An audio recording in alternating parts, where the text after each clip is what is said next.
Morning student class 6 के प्यारे बच्चों। आज हम अभी आपने चैप्टर फर्स्ट और सेकेंड व्याकरण पढ़ चुके हैं, तो हम आपको अब बताएंगे चैप्टर थर्ड, तीसरा पार्ट। क्या नाम है? शब्द विचार। कल आपने पढ़ा था वर्ण विचार, जो व्याकरण के भेद अंग होते हैं ना, चार: शब्द विचार, वर्ण विचार, शब्द विचार, वाक्य विचार और पद विचार। तो ये आपने कल पढ़े थे। तो उसी के अंतर्गत जैसे कल आपका वर्ण हो गया था, तो आज आप शब्द विचार पढ़ेंगे। चैप्टर का नेम है शब्द विचार। तो देखें क्या है कि न ल, नल और लन, मैं हेल सलह हलम, हमल लहम। मतलब ये सारे वर्ड आप समझ गए होंगे कि न और ल का जब नल के में हुआ तब उसका कुछ न कुछ अर्थ निकला। मतलब अगर न और न का मेल अगर नल के रूप में हुआ तो ये अर्थ निकला, लेकिन लन के बीच में कोई अर्थ नहीं निकला, कोई इसका सार्थक अर्थ नहीं निकला। ऐसे ही महल में, तो ये सारे शब्द निरर्थक हैं, इनका कोई भी अर्थ नहीं निकल रहा है।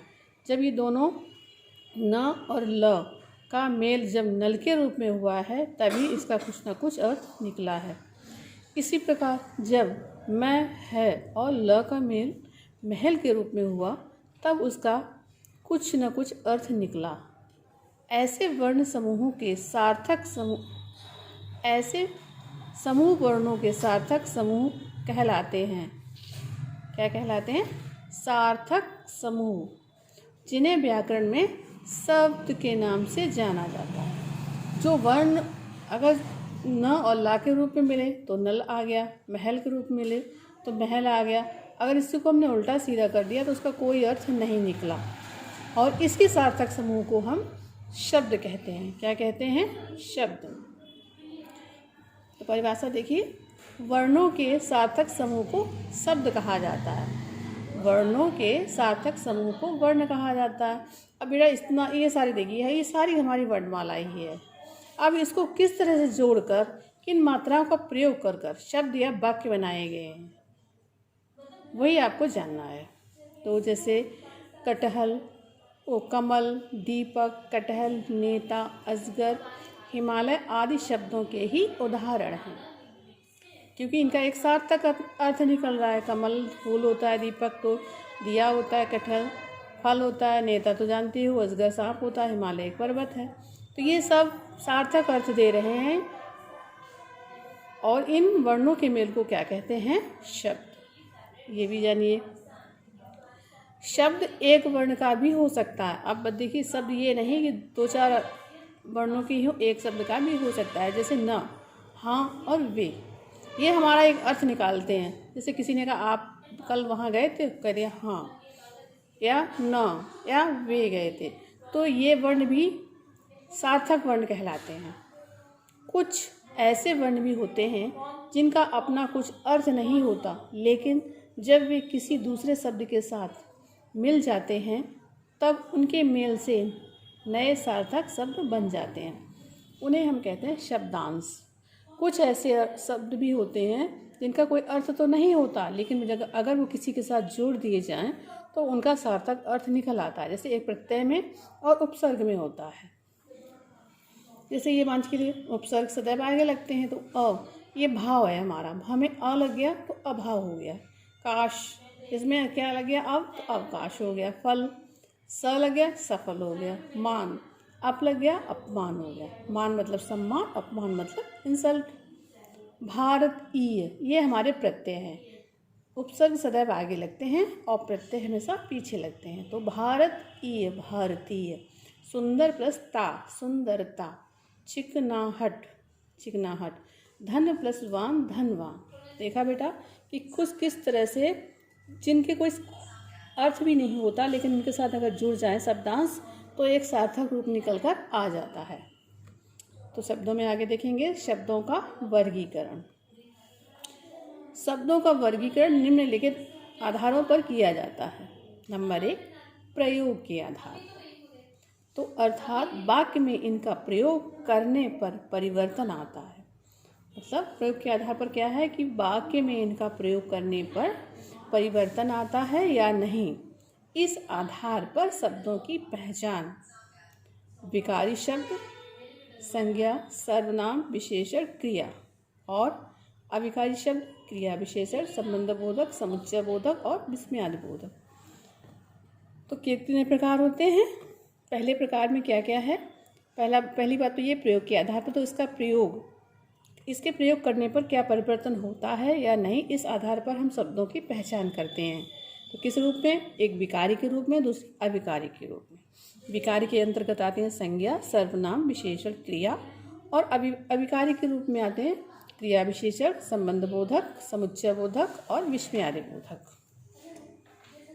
अगला प्रकार देखें। नंबर 2 है हमारा उत्पत्ति के आधार पर। किसके आधार पर? उत्पत्ति के आधार पर। अर्थात जहाँ शब्द कहाँ से जन्मा या उत्पन्न हुआ है। उत्पत्ति का मतलब होता है जन्म लेना। तो ये हम जानेंगे कि इस शब्द का जन्म कहाँ से हुआ है। इस आधार पर शब्दों की पहचान की जाती है। और इसके अंतर्गत कौन से प्रकार आते हैं? तत्सम, तद्भव, देशज और विदेशज शब्दों के रूप में होती है। अगला है रचना के आधार पर। अर्थात ये शब्द कैसे बना है। रचना मतलब निर्माण करना। ये शब्द कैसे बना है, इस आधार पर शब्दों की पहचान होती है रूढ़ द्वारा, यौगिक द्वारा और योग रूढ़ शब्दों के रूप में। चौथा है अर्थ के आधार पर। अर्थात शब्द क्या अर्थ बता रहा है। जो भी हम शब्द प्रस्तुत कर रहे हैं उससे ये पता लगता है ये क्या अर्थ बता रहा है। इस आधार पर शब्दों की पहचान सार्थक और निरर्थक शब्दों के रूप में होती है। सार्थक शब्द समानार्थी, जिसका समान अर्थ निकलो, विलोम, एक दूसरे का उल्टा, एकार्थी, एक अर्थ देने, अनेकार्थी, अनेकों अर्थ देने वाला। अब प्रयोग एवं उत्पत्ति के आधार पर शब्दों के भेद के बारे में जानें। आइए अब प्रयोग एवं उत्पत्ति के आधार पर शब्दों के भेद जानें। पहला था प्रयोग, दूसरा उत्पत्ति। तो प्रयोग में पहला क्या है? विकारी। क्या है? विकारी शब्द। देखें विकारी शब्द क्या होते हैं। प्रयोग के आधार पर शब्दों के दो भेद होते हैं, विकारी और अविकारी। विकारी शब्द हैं जिन शब्दों के रूप लिंग, वचन, काल या कारक के अनुसार बदलते हैं, जो अपना रूप बदल देते हैं, वो विकारी होते हैं। मतलब जो वक्त के साथ बदल जाते हैं, परिस्थितियाँ देखते ही बदल जाते हैं, वो हमारे क्या होते हैं? विकारी होते हैं। जैसे लिंग के अनुसार बालक पढ़ रहा है या बालिका पढ़ रही है, तो देखा बदल गया, परिवर्तन हो गया। क्रिया में परिवर्तन हो गया, संज्ञा भी बदली है, यहाँ पर पुल्लिंग है, यहाँ पर स्त्रीलिंग है। काल के अनुसार उसे जाना है या वह जाएगा, उसे जाना है अभी या वो भविष्य में जाएगा, यहाँ पर भी परिवर्तन हो गया। वचन के आधार पर तितली उड़ रही है या तितलियाँ उड़ रही हैं, यहाँ अकेली तितली उड़ रही है, यहाँ पर अनेकों तितलियाँ उड़ रही हैं। कारक के अनुसार मैं आऊँगा, मुझे आना है। तो देखा बेटा विकारी किस प्रकार अपना रूप बदल देते हैं। विकारी शब्द 4 प्रकार के होते हैं, संज्ञा, सर्वनाम, विशेषण और क्रिया। संज्ञा किसी व्यक्ति, प्राणी, वस्तु, स्थान या भाव का नाम संज्ञा कहलाता है। जैसे बच्चा, राधा, घोड़ा, चाय, नगर, लखनऊ, सुंदरता। सर्वनाम संज्ञा के स्थान पर जिस शब्द का प्रयोग किया जाता है उन्हें हम सर्वनाम कहते हैं। जैसे मैं, हम, तुम, वह, वे। विशेषण किसी संज्ञा या सर्वनाम के रूप, रंग, आकार, स्वभाव आदि की विशेषता बताने वाला शब्द विशेषण कहलाता है। जैसे अच्छा, बुरा, काला, मोटा, आलसी, चालाक। क्रिया किसी काम के करने या होने का बोध कराने वाला शब्द क्रिया कहलाता है। जैसे हंसना, रोना, आना, जाना, खाना, पीना, पढ़ना। तो देखा बेटा जी सारे जो हैं अविकारी के प्रकार, विकारी के प्रकार होते हैं। और विकारी में क्या होता है? ये वक्त के साथ परिवर्तन कर जाते हैं, बदल जाते हैं। जैसे लिंग के अनुसार बदल जाएंगे, वचन के अनुसार बदल जाएंगे, काल के अनुसार बदल जाएंगे और क्रिया के अनुसार ये बदल जाते हैं, इसलिए इनको हम विकारी कहते हैं। अब हम पढ़ेंगे अविकारी। क्या पढ़ेंगे? अविकारी। अविकारी क्या होते हैं? कुछ शब्दों के लिंग कुछ शब्दों के रूप लिंग, वचन, कारक, काल या कारक के अनुसार नहीं बदलते, अर्थात उनका रूप सदैव एक जैसा ही रहता है। ये लोग चाहे कैसी भी परिस्थितियाँ आ जाए नहीं बदलते। ऐसे शब्द अविकारी कहलाते हैं, जैसे कल, और, लेकिन, अरे, यहाँ, कहाँ, शीघ्र आदि। इन्हें अव्यय भी कहा जाता है, जो नहीं बदलते, अविकारी होते हैं। तो देखा बेटा, विकारी और अविकारी आज आपने पढ़ा। आगे हम आपको अविकारी कितने प्रकार के होते हैं और क्या होते हैं उनके बारे में अध्ययन कराएंगे। आज के लिए इतना, अब फिर मिलते हैं अगले इसी चैप्टर में, फिर पुनः मिलते हैं आपसे। Thank you.